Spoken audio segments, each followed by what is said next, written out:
Now, in the United States, you look at these scales, right? This is the promise of intellectual property rights here. It's supposed to balance the rights of the culture or the public, that's us. Many of us non-creators, right? Like, not all of us are musicians, not all of us are inventors. Most of us are going to be consumers. We're probably going to work in accounting, like, we're not. And we need people that are creative to create. We need people that are innovative to innovate, because that's just not us. We don't have time. But god dang it, why do AIs have to make art and music? Why can't AIs dig holes in the ground and roof houses and do all the shitty work, clean toilets, whatever, and let us make some damn art? Just a thought. But it's supposed to balance the rights of the culture and publics with authors. I put authors in quotes because most authors are companies. It's just how it is. Most authors and inventors are companies. Okay, and what we're supposed to do is, in this time, we give them a limited amount of time where they have exclusive right to these creations so they can make money. And now, why are they given this limited amount of time to make money? It's so that they take that money and they can keep innovating and they can keep creating. They can keep making, because guess what? Yeah, I'm a consumer and I work in accounting and I'm not going to make music and I'm not going to invent software. So fuck it. Here's your limited amount of time. Make some stuff. I'll give you my monies. Or maybe I'll torrent some stuff and you get your protection. And then after a certain amount of time, it becomes mine. But the whole thing is this protection and money that you make is for you to keep innovating and keep creating, not to keep putting out the goddamn White Album, not to keep making crappy Star Wars content. Make something new, man. That's the thing, is that you're supposed to receive that money to keep making, keep creating.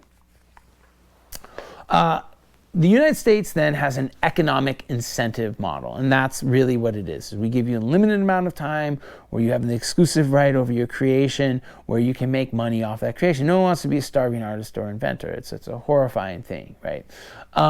So in the United States, we have an economic incentive model. This allows us to appropriate from other people, to make parodies, to make fun of them, and to make a lot of freaking money off of that. In other countries, they have more of a moral rights system, specifically Europe, where they represent or recognize the rights of authors, where you have to cite the author's name, even in a parody, and parodies are sometimes frowned upon or illegal because you're taking someone's work of art and you're undermining the idea and the intent of the artist. So the United States, we don't care about that. We don't care about artistic intent. We will take your shit and we will break it down and flip it up and put it out there, and we will make money off of it if we can. And that's great. That's the economic incentive model. But in some ways, at least, there's supposed to be a balance between, getting paid to make stuff, but also keeping authors' rights in mind. At the end of the day, though, it's all about that cash rules everything around me. Cream, get the money. Dollar bill, yo. With that in mind, think about limited times. That means anti-monopoly. Monopolies are bad. Monopolies are horrible. We don't like monopolies. In the United States, we don't like monopolies, but we like oligopolies. We don't mind if 3 companies make all of the music, most of the music, or own most of the music that you consume.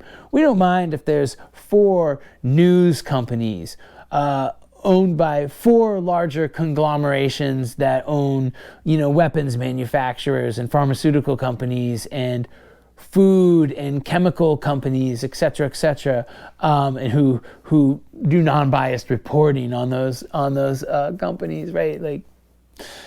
But anti-monopoly, no, monopolies are bad, okay? But in our Constitution, at least philosophically in the United States, we want less protection over ideas and innovations. Limited times will actually create more innovation. Like if copyrights expire, patents expire, and have less time people to monopolize them in the marketplace, it will force those creators to, oh shit, I only have 14 years of copyright. I better make a new album or else I'm screwed. No, instead, people can Yoko Ono can keep making money off the goddamn White Album by the Beatles.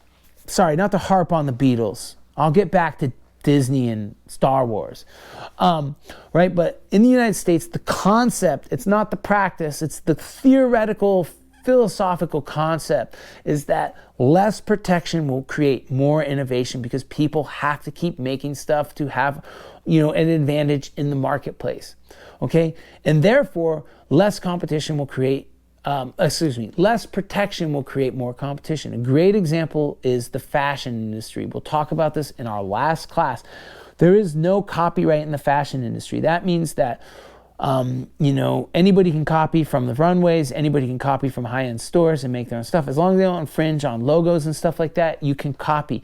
And therefore, fashion companies have to make new lines every quarter. They have to keep making to have an advantage in the marketplace, right? Because they have no protection to really sit on and I made this t-shirt in 1978 and I'm still making millions of dollars a year, right? That's what Disney is doing with Star Wars. You understand what I'm saying? So that's not really that necessarily innovative. And it's the fashion industry is very competitive. The clothing industry is very competitive because you have to keep making new stuff to have an advantage in the marketplace. So less protection means more people are going to make more cool shit, and because there's less protection and because everybody's going to be fighting for your dollars, they're going to make more stuff, they're going to be more competitive, and the prices are going to be lower, the quality is going to be better, and instead we don't have that shit. We have the opposite of that. There's not a lot of competition in that sense. There's a lot of protection, not a lot of competition. There's not a whole lot of innovation. We're screwing up, or maybe not. Yes. So what are moral rights? Just to think about what this is, specifically, in Europe. And it's just, again, a philosophy about ideas. You always have to give credit, attribution, and you have to keep the integrity of the original work. So you can't really change the work. You can't distort it. You can't destroy it and make fun of the artist. That's the concept. So in other legal systems and societies, they give more, the author has more sort of monopolistic rights over their creativity, okay? However, in the United States, authors can have moral rights of a work even if they don't own the copyright. A good example is recording artists. Almost all recording artists dating back to maybe the 60s and 70s have a remix clause in their contracts, their recording contracts. Now, this means if someone wants to sample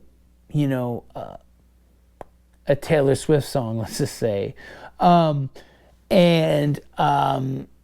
Swift don't own that. Actually, that's content she doesn't own. Of course the record label that owns that would love to, you want to remix a Taylor song?